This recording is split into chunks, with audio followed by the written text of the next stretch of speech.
Olá, meus amigos. Para o nosso encontro de hoje, dedicarei o tema dos contratos administrativos, focando nas suas características. Vamos aqui à primeira característica dos contratos administrativos. Primeira característica, formalismo moderado. A formalidade é uma característica da atuação estatal. O formalismo, portanto, aparece também nas relações contratuais. A atuação administrativa, ao contrário da atuação privada, naturalmente exige maiores formalidades, tendo em vista a gestão da coisa pública. Eu já quero antecipar aqui que, ao contrário do que ocorre nas relações privadas, em que vigora o princípio da autonomia da vontade, e como os particulares estão gerindo os seus próprios interesses privados, têm maior autonomia, inclusive para estabelecer as formas dos seus negócios jurídicos, forma escrita, verbal, etc., a administração pública, ao contrário, ela é responsável pela gestão do interesse público, pela administração da coisa pública, entre aspas. Então, o agente público ele não atua para satisfazer seus interesses pessoais, e sim satisfazer o interesse público, pelo menos é assim que se espera. Então, se o agente público não está gerindo os seus próprios interesses, se o agente público é um administrador de interesses que não pertencem apenas a ele, mas a toda a coletividade, como qualquer pessoa que administra bens de terceiros, interesses de terceiros, ele tem que ter maiores cautelas. Então, naturalmente, o formalismo na atuação estatal é natural. O formalismo na atuação estatal ele é da sua essência, mas não a forma pela forma, não o formalismo excessivo, e sim aquilo que a gente chama de formalismo moderado. Vamos aqui ao slide, né? Eu apresento a forma escrita como regra, a Lei 8666/93, no seu artigo 60, parágrafo único. A Lei de Licitações e Contratos veda contratos verbais. O artigo 60, parágrafo único, diz que o contrato verbal é nulo e não produz efeitos. A única exceção expressa colocada no artigo 60 da Lei de Licitações é o contrato verbal de pequenas compras e de pronto pagamento. Pequenas compras, fazendo os cálculos para vocês, é contrato de até R$4.000. Aí, nesse caso excepcional, o contrato pode ser verbal. Mas é importante fazer uma ponderação, essa ponderação eu apresento no meu curso de Direito Administrativo, e é uma ponderação que o STJ também já fez, e a tese é hoje encontrada em enunciados de algumas procuradorias.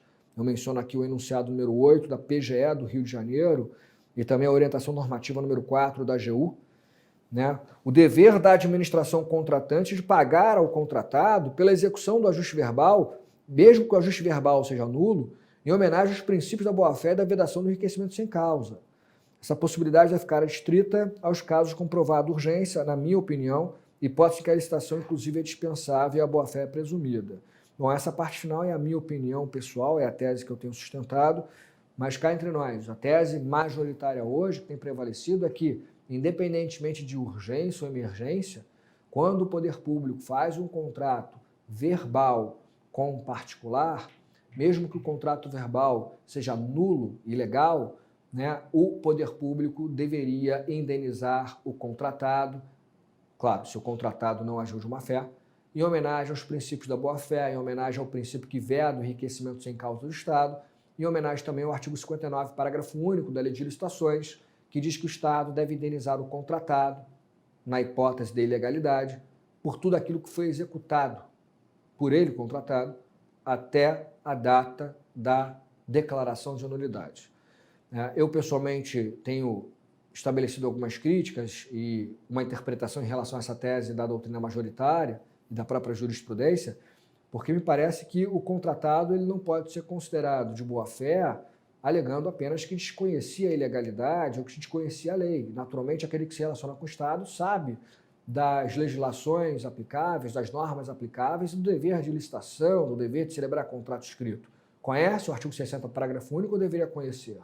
Alegar esse desconhecimento para se falar em boa-fé é um tema polêmico, na minha opinião. Mas a maioria, sem entrar nessa questão de situações emergenciais ou não, defende a maioria a tese de que o Estado tem que indenizar o contratado, no caso de ilegalidade ou contrato nulo, por tudo aquilo que foi executado por ele, em homenagem à boa-fé, que é presumida, em homenagem à vedação do enriquecimento sem causa e também em homenagem ao artigo 59, parágrafo único da Lei de Licitações e Contratos. Segunda característica, a bilateralidade. Natural essa característica, a gente está falando de contrato e não de ato administrativo unilateral. Então, aqui no slide, a bilateralidade significa que a formalização de todo e qualquer contrato, público ou privado, depende da manifestação de vontade das partes contratantes. Então, na produção de seus efeitos, o ajuste vai estabelecer obrigações recíprocas para as partes. O poder público ele apresenta em regra a minuta do contrato. É como se o particular apenas aderisse a essa minuta. Mas os efeitos vão depender desse acordo de vontades.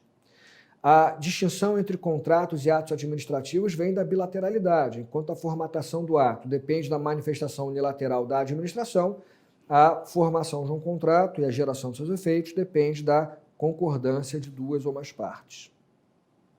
Comutatividade é uma outra característica. As obrigações das partes contratantes são equivalentes e previamente estabelecidas.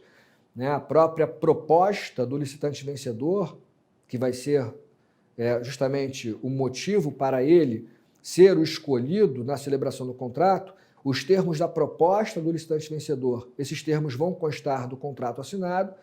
Então, nesse momento que se assina o contrato, estabelece uma equação econômico-financeira. O particular sabe dos custos que ele provavelmente vai ter e dos ganhos que ele provavelmente vai ter. Se houver alguma alteração que não seja atribuída ao contratado no curso do contrato, e essa alteração venha a repercutir no equilíbrio econômico-financeiro do contrato, esse equilíbrio vai ter que ser buscado, ou o reequilíbrio vai ter que ser restaurado. É o princípio constitucional do artigo 37, inciso 21, que pede a manutenção das condições efetivas da proposta, manutenção do equilíbrio econômico-financeiro do contrato. Portanto, a legislação traz soluções para que o contrato, eventualmente desequilibrado no seu curso, volte a ficar equilibrado. A revisão, o reajuste, são dois mecanismos que preservam o equilíbrio econômico-financeiro do contrato contra eventuais causas que venham a desequilibrá-lo. O contrato é personalíssimo, intuito persona, o contrato é celebrado com o licitante que apresentou a melhor proposta. Evidentemente que esse caráter personalíssimo ele não impede algumas alterações subjetivas no contrato, mas eventuais alterações subjetivas só podem ocorrer nas hipóteses legais e com a aquiescência do Estado. Então, subcontratações, transferências de controle acionário, transferência do próprio contrato ou cessão do contrato, tudo isso só pode ocorrer nos casos previamente admitidos em lei, justamente porque o contrato, em regra, é personalíssimo. O contrato é desequilibrado. Ao contrário dos contratos privados, os contratos administrativos são desequilibrados, desequilibrados em favor do Estado. O Estado ele tem uma posição de exorbitância, de supremacia, por conta da presença natural nesses contratos administrativos das cláusulas exorbitantes, elencadas no artigo 58 da Lei 8.666. Então, o Estado ele pode alterar unilateralmente algumas cláusulas do contrato, o Estado pode rescindir unilateralmente o contrato, fazer a fiscalização, que é um dever, inclusive, aplicar sanções e também até ocupar provisoriamente as instalações do contratado, no caso de alguns serviços essenciais. Bom, o que a gente percebe, então, é que o contrato é desequilibrado por conta dessas prerrogativas reconhecidas ao poder público em detrimento do contratado. Eu tenho uma crítica pessoal em relação a essa tese tradicional de que a cláusula exorbitante existe em todo e qualquer contrato administrativo naturalmente. Na minha opinião, deveria ser revista essa tese, mas é a tese que prevalece hoje nos cursos, nos manuais. E o contrato administrativo é instável, porque a administração pública possui a prerrogativa de alterá-lo unilateralmente. O poder público pode alterar unilateralmente as cláusulas regulamentares ou do serviço desse contrato e até mesmo pode rescindir o contrato unilateralmente, como já vimos. Então, isso traz uma certa instabilidade para o contrato administrativo. Espero que tenham gostado das dicas de hoje, as características dos contratos administrativos, e até um próximo encontro.